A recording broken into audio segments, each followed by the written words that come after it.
حضرت عبداللہ بن عباس رضی اللہ تعالیٰ عنہ سے منسوب لائبریری، آئیے اس کا وزٹ کرتے ہیں۔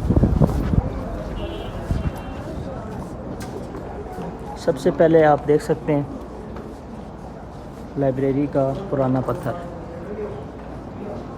مکمل لائبریری تو اب کی تعمیر ہے نا، یہ پرانا پتھر آپ دیکھ سکتے ہیں۔ اس کے بعد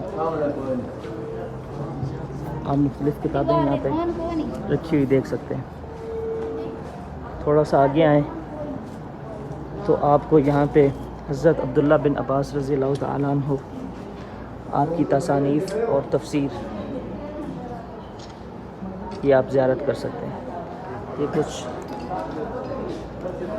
اور بھی ہیں تصانیف۔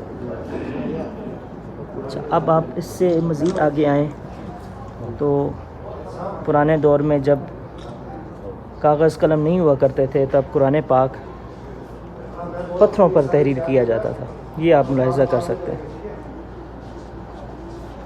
سبحان اللہ، یہاں بھی آپ دیکھ سکتے ہیں پتھروں پہ لکھا ہوا قرآن پاک۔ سبحان اللہ، سبحان اللہ۔